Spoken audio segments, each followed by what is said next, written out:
Have you ever wondered as an independent artist how to build a connection and a bond with people who are just now discovering you? Look, it's relatively easy to build the connection with people who are already in your comments constantly, or maybe even DMing you already.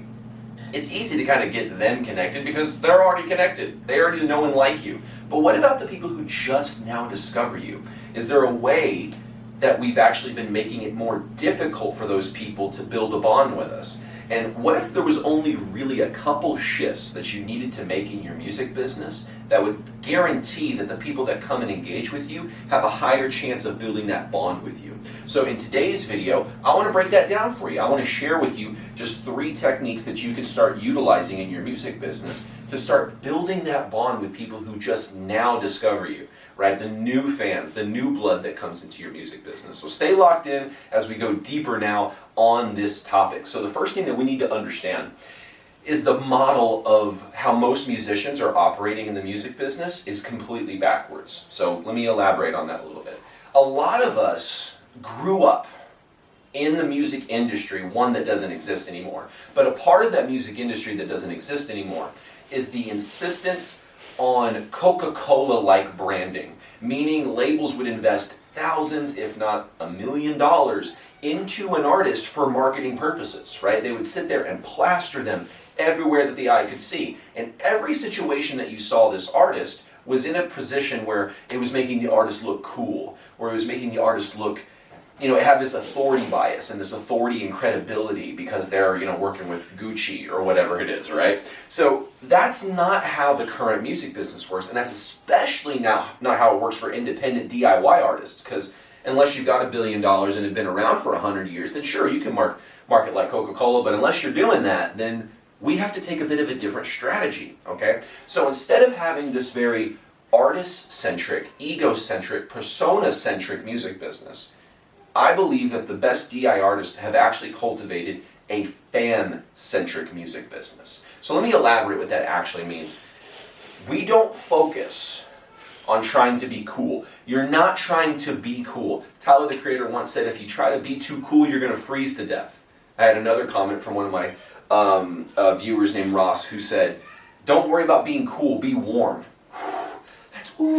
That's a good one. Thank you for that one, Ross, because that's just so good. We're so worried about being cool and how do I create content that makes me look cool and position my brand in a way that makes me seem cool, instead of actually just being warm and thinking about, what does this person need? My fan is a human being, and this human being is going through stuff. Every human being has problems, goals, aspirations, things that they're dealing with, right? If we understand that our fans are not just there to gratify us, to make us look amazing, and so in our own heads we can say, I've got a bunch of fans that think I'm so cool.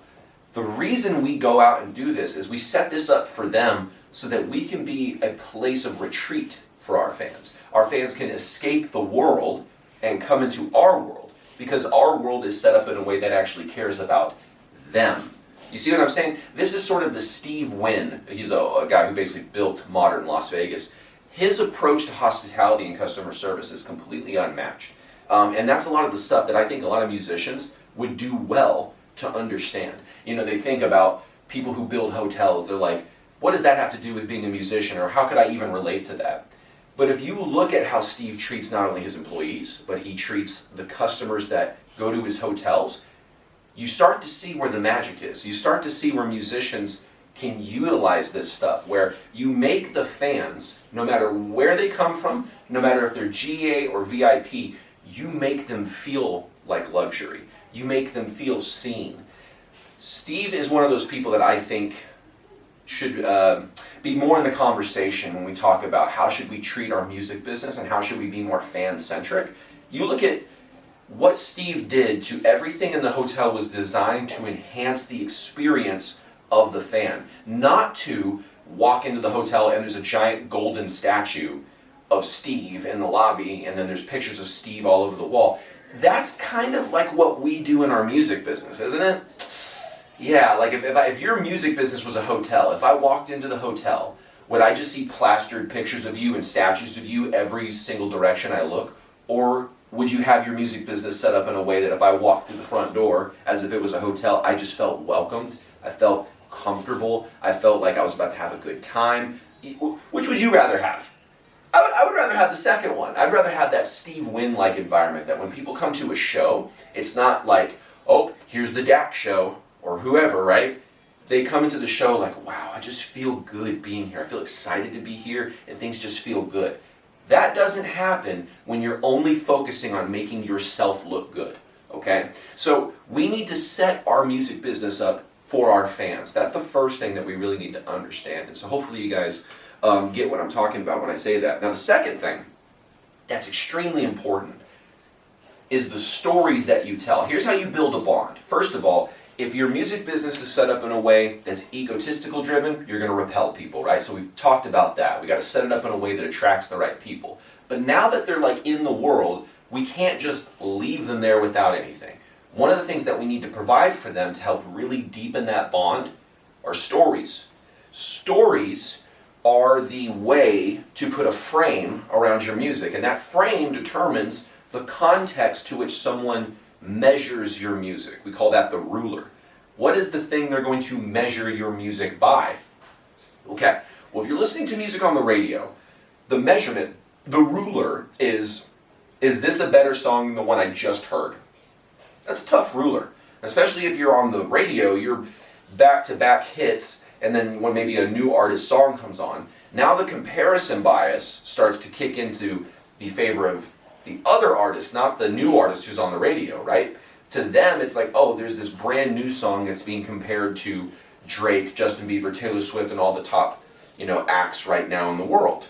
Well, you start looking at that and you start going, well, how do I fight that? How do I go up against that? Well, what you do is you enhance the stories of which you tell so that you can actually build a connection, because the way that you build connection is through having somebody step into your shoes or step into the shoes of the story of which your song is about. So if your song is about a third person, it's not really an autobiographical song, it's about somebody else, you still want your fan to step into their shoes so that they have context for all this music, right? So the music is set up with a story. Sometimes the story is spoken. Like, as you can tell, I like to talk, so it's easy for me to tell a story, but you don't have to tell the story. You can have the story written out in captions. Remember back in the day when we'd watch those videos where it'd be like, hi, my name is Samantha, and I'm a veteran. And in 2004, I was shipped out. We've seen those videos, and we're sitting there waiting for them to grab the next piece of paper. Well, you could do the equivalent of that with your headlines, right, and the captions that you put over your video. So that's something to really take into consideration, is how do I tell a story? Because not only does a story create a frame, if you put the right frame around your music, it actually increases the perceived value of that song. If I just flip on a radio station and the ruler in my head is, okay, is this a better song than the last? Is this a better song than the last? It's going to be a very difficult game for the new artist to play. But if the ruler changes, if the ruler is now manipulated based on the story that we tell, to where, for example, let's say our song is, I'm going to use basic examples, let's say our song's about a breakup, right?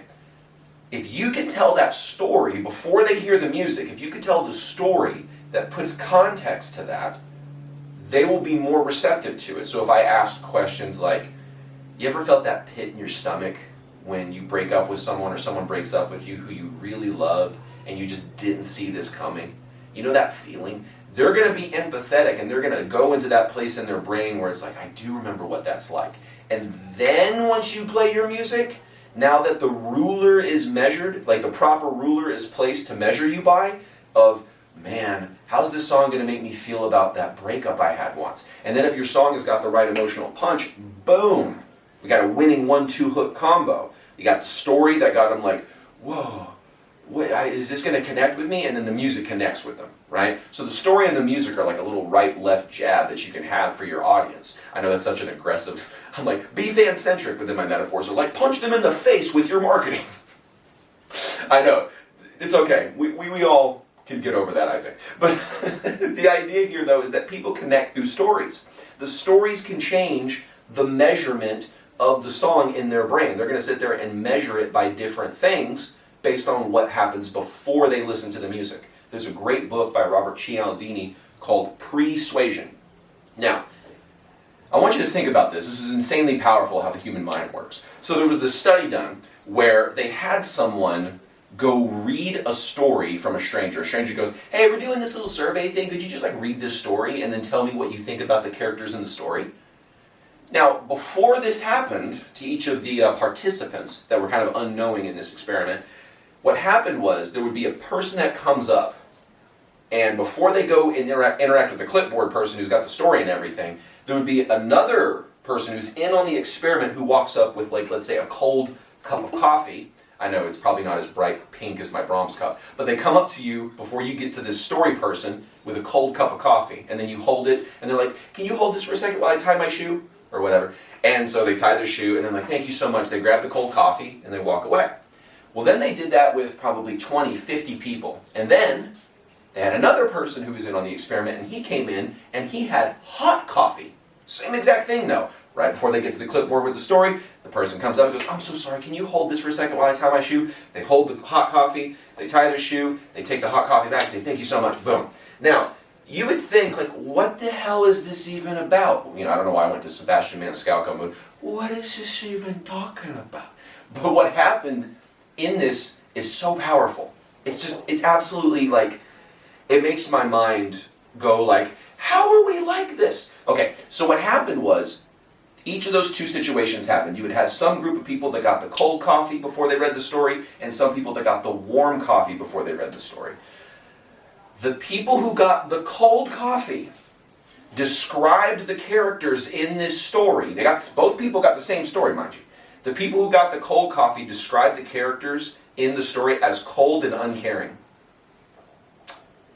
What? Okay, but maybe that's just the story. Well, the people who got the hot coffee said that the person in the story was warm and compassionate. It's the same story, y'all. What the hell happened that made people go, in one group of 50 people, they're like, man, this person just seems cold and uncaring. The other person, man, they just seem kind of warm and compassionate. What happened? What was the difference that happened before those decisions? The coffee that was in their hand. Isn't that wild? Isn't that just the temperature of the coffee that they held in their hands determined how they would feel about characters that they read about in a story?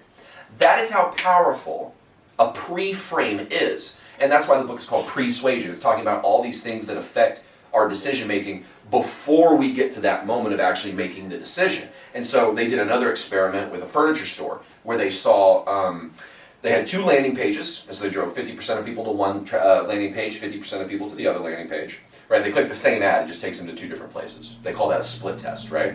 So they split test, and on one landing page, the background was pennies, right? And then on the background of the other landing page was fluffy clouds in the sky.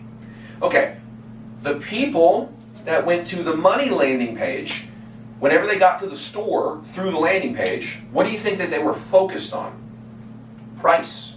They were penny pinching. They were trying to find the best deal they could find. What about the people that went to the landing page with the fluffy clouds and the blue sky? They were looking for quality of mattress. They were looking for quality of sleep and quality of relaxation. Why? Because what had pre-framed them before they went to go consume the marketplace, right? Or before they consume the song, what they consume beforehand will affect the lens, the frame that they view your song through. So if the pre-frame of a song is on the radio of, here's this amazing song, here's this amazing #1 song, and then here's your song. Not saying your song wouldn't be amazing, but there's a comparison and contrast bias that's working against us, and we have persuasion working against us. So, this is the question. How do we change the pre-frame? How do we change what they consume before they consume the music so that they would be most receptive to hearing the music and hear it in the context to which it's best paired with? Stories. This is how you create that connection, right? People connect through stories. It's just what we do, right? most of our tradition, before we had the printing press and phones and all this stuff, thousands and thousands and thousands and thousands of years of human history was oral tradition, meaning we communicated through stories. So stories are some of the most primitive but powerful ways to get into your fans' mind and fundamentally get them to perceive your music in the best light possible, right? Okay, I know I went into some deep stuff there, but let's dive into now the third thing that you need to know. So we've talked about, I've got to set my music business up in a way kind of like Steve Wynn would think about it. I got to think about the fan experience. I got to think about doing things from a perspective of what is something they're going to find entertaining. How can I create something that they value and create stories and content that they will resonate with? And that brings us to the second thing. How do I tell stories? And why do stories matter? And why should I focus on it? But now we've got sort of where the rubber meets the road, okay? You've been thinking about all this stuff throughout the video, but now this is the one that's going to make you take some legit action, okay? Go get them. That's number 3. Go get them. So what you got to do is you got to reach out to these fans. You're going to have people who build a surface level connection with you, but they're going to need a little bit of deepening. They're going to need a little bit of warmth. You know, think of it like a pressure cooker. We got to heat them up a little bit. They're still kind of cold, right? We got to thaw them out. And how do we do that? The quickest way to do that is to reach out to them and DM them. Sure, you can take the long route where you're just pounding them over and over and over and over again with different pieces of content and hoping that after 16 or so pieces of content, you've built that rapport and connection with somebody that hopefully the algorithm has even sent it out to them, and there's all these different factors, right? But when you reach out to a fan and you DM them directly, you have a chance to build that connection faster if you do it right. Now, you can kill the connection faster if you just go in there and you like spam them and you don't, like for example, be a human. I know you're a human, but be a human when you're messaging these people. I don't know what happens with artists that we get like this thing in our head that we gotta like change who we are and not just be ourselves when we message our fans. That's complete crap. We need to be ourselves. And when you reach out to someone in your personality and you're being a human about it, they're more likely to open up to you. Whereas if you just message them and clearly are spamming them to go stream your song or to join your email list, it's not going to go over well for them, okay? So what we need to think about is when I message people, how can I be as chill and as human as possible, right? You ever see those videos of like your favorite artist and they're interacting with fans and they're just so cool and you're like, man, this is why they're a favorite of mine, is because they've got such great integrity, right? Imagine DMing someone with that same tonality that your artist that you look up to engages with those fans. You want to make it to where you're just personable, you're chill, you're kind, you don't want to be egotistical, you don't want to be pushy, you don't want to be, egocentric, you want to be fan-centric. So when you're reaching out to them, for example, you're looking at their profile, maybe they've got a picture of a car, right? You can message them and go, hey, that's a sick car. I see that you're also a fan of this band, and that's how I saw your profile, but then I saw this car, and I just wanted to say that's a super cool car. That is more human than, hello there. I don't know why I said it like a robot. Hello there, because that's what you sound like to them. That's probably why I did it that way. Hello there, I am a new insert genre artist. If you like that kind of music, then be sure to click my Spotify link. Thank you. That builds connection with nobody. It doesn't sound human, and it's just a turnoff. It's spam. But if you reach out to someone and you actually care, oh, that's such a cool dog. What kind of breed is that? Or whatever. Oh, that's a nice guitar. That's a nice piano. What kind of stuff do you typically play? Just asking general questions. And most people, even if they, like some people may reach out to fans or people on a regular basis and try to maybe sell them things through DMs. But if you come at it from this perspective, I'm not trying to sell you anything. I don't want your money. I just would love to hear your thoughts on, if they ever got pushy or something. You're like, oh, I just like, finding fans of this genre and reaching out to them and building a community, right? So you can always pivot if they try to like call you on and say like, why are you messaging me? Are you trying to get me to buy something? Man, you can just be like, no, I'm just like messaging people in the community. I'm very community driven. So I just want to reach out to people who also like this genre, and then they can be like, they might go, well, are you an artist? And you can go, actually I am, I've been doing X, Y, and Z. Here's a video on our Instagram that you can watch that really shows who we are. Now that's the thing too, is I would make a video that kind of demonstrates what your unique selling proposition is, or your unique marketing proposition is, what makes you different than every other artist that's in your genre, and so why should they care about you specifically? Again, we wrap that in the right story, create a video around it. We can just drive people to that video, whether they're like pushback or not. We can be like, hey, so I recently put this video out. If you could just take 30 seconds, check it out, and then let me know what you think.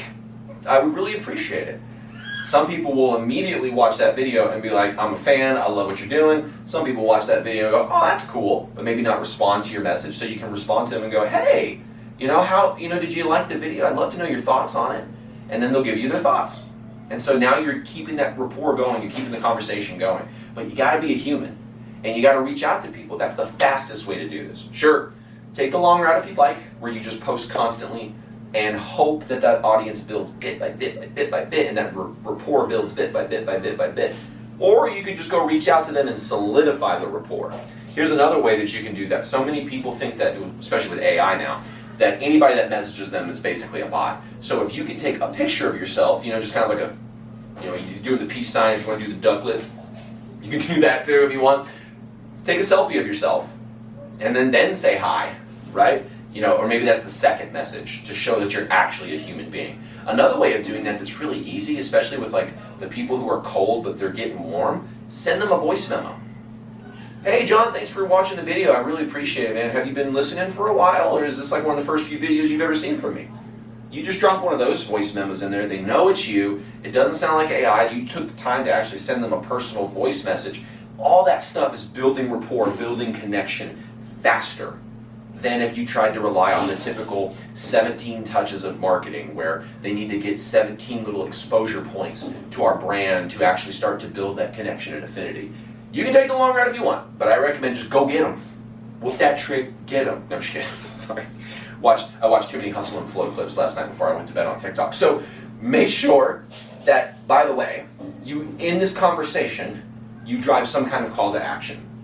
You do some kind of, hey, go check out this video I made on Instagram if you're on Instagram, or check out this video I made on TikTok if you're on TikTok, where it's you explaining that story around why your project has a unique proposition of why it's better or why it's different than what everyone else is doing, right? So drive that as a call to action. If they're warm enough or they're hot enough of prospects, drive the call to action to have them join the email list. If they're kind of lukewarm, maybe the call to action is join my Instagram close friends list or my Facebook group, right? It's totally free. I'm going to be making an announcement there real shortly, so if you want to join that for free, or if you want me to add you to this for free, can I do that, or would you like me to do that? And they'll be like, sure, you can do that, or sure, I'll join. Then they're in the free kind of pressure cooker, where whether they're on Facebook or Instagram, they're in a community that you control and can reach them, and then you can drive them into the email list from there, right? But the whole point, though, of this is when you reach out to people, you're not just doing it to build, or just to build up a bunch of conversations in your inbox, right? Like, that's not really the point. The point is to build rapport, but get them to get to a position where they're willing to take an action as a result of the rapport that's built, okay? That's the prime purpose. You'll know, if you've been watching me for quite some time, I am a proponent of direct response marketing for musicians, which means I want musicians to put out the marketing directly to their fans, and I want those fans to respond. I want them to take some kind of action in response to the marketing that I've directly sent to them. That's what that word means, direct response marketing. So instead of just putting marketing out there and hoping one day, maybe eventually they'll take the desired action I'd like, I want to lead them to that. Nice and smooth and not pushy, but I want to lead them to that. Ultimately, they have to be the one to drink, right? You can lead the horse to water, but you can't make the horse drink. That's a truism here with our fans. But a lot of musicians are expecting the horse to walk to the water, when we have to pull the horse to the water. And then we have to give them the opportunity, like, you're either going to drink or you're not. Right? But we don't want to leave them in this position of like, well, maybe someday when you make it over to the riverbank and you have a chance to look at the water, maybe potentially you might also one day, you know what I'm saying? Like, we can't do that. That's not going to lead to any meaningful connection, or at least any meaningful connection in any soon time frame. It may take a year or so, and then someone's like, I've been seeing your videos for a year. I really like you now. Oh, yes. I put in 365 days worth of work to get that one fan to go, yay! No, I'd rather you just reach out to them and build that rapport strategically, okay? So, to recap, what are the 3 ways that you can start to build a bond with brand new fans? 1, you got to, first of all, before they even get to your doorstep, you got to set the business up in a way that's ready for them, right? That's why I talked about the fan-centric model. You got to set the business up in a way that when those new fans show up, they see that you care about them. It's not just some like ego-driven, persona-driven website or social media or any of that kind of stuff, right? Now, once we've got the business built for these people to come in and they be taken care of, like Steve Wynn would do, then what we have to do is tell stories so that when they arrive, they're compelled by the stories. And they're like, whoa, I really resonate with the moral of that story. I resonate with what you're trying to do with your music. I resonate with you. That's the goal of the story. So that's a quick way that we can start building rapport, is tell a story that actually connects to their lived experience and tie it back into our music. And then third, once you've got some people that are sticking around, they're hearing your stories, they're commenting, they're liking, they're following, go get them. Whoop that trick, get them, guys. Sorry, I can't help myself. So reach out to them. Again, all the metaphors are so aggressive. Treat your fans nice. Whoop that trick, get them. And then what was the other one? Punch them right, left hook jabs. All the aggressive metaphors for how you should love your fans. Thank you for coming to my comedy stand-up special. I appreciate it. So got to go get them. Got to go reach out to them, build that rapport so that they can get to that place faster, right? Instead of waiting for all the videos to eventually, algorithm will send enough of them for them to build that connection. And heck, you may make videos in the meantime that don't really resonate with that person specifically. But if you're in a one-to-one conversation, you can tailor everything that you're saying exactly to them in that conversation. Okay? So if you got some value from this video, hit the subscribe button, the notification bell, all that good YouTube-y kind of stuff. Also, if you'd like some one-on-one help implementing these systems into your music business, then click the link that's in the description to get set up with a free one-on-one call with me to see if I can help you with your music business. So if that's something that's interesting to you, make sure to click the link in the description. Otherwise, I will see you on another video inside of Musicians Ignite. Take care.